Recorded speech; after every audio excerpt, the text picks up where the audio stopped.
আমি আবার মরেছি, আমি আবার প্রেমে পড়েছি, আমি আবার কাউকে ভীষণ ভালোবেসেছি। জানি এই প্রেম আমাকে উপহার দিবে মৃত্যুদণ্ড, তাই আমি কবর খুঁড়ে রেখেছি। মায়াবতী, তোমার প্রেমে পড়ে হয়ে উঠেছি আগুন পাখি, এবং নিজের ঠোকরে খেয়ে ফেলেছি নিজের ডানা। উঠতে না পেরে পড়েছি তোমার প্রেমে, এবং বুঝতে পেরেছি তোমার প্রেমে পড়বো বলেই বোধহয় জন্ম আমার। কি করুণ আমার অবস্থা, আর কি নির্লজ্জ হয়ে উঠেছি তোমার প্রেমে, যেন ভেঙে গেছে লজ্জা ভয়। জানি না কি করেছো, কি জাদু। মায়াবতী, ঢেলে দাও আমায় তোমার ওই কমল ঠোঁটের মধু, তুমি করেছো আমায় জাদু। মায়াবতী, দেখো আর কি ভীষণ লোভী হয়েছি, মনোব্যথা কষ্ট দুঃখ ভুলে গিয়েছি ঠিকই, তবে আমায় চেপে ধরেছে এক ভয়ঙ্কর জ্বালা, যেন প্রতি রজনীতেই প্রিয়তমা তোমায় নিয়ে সাজাই মিলন মেলা। আহা কি যে জ্বালা।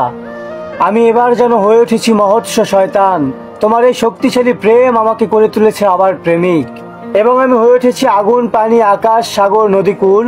এ মন বলেছে তোমায় ভালোবাসিতে নাহি ভুল, কবুল কবুল। মায়াবতী, তুমি থেকে যেও, রেখে দিও আমার কোটি বছর, আমি খুঁড়ে রেখেছি কবর।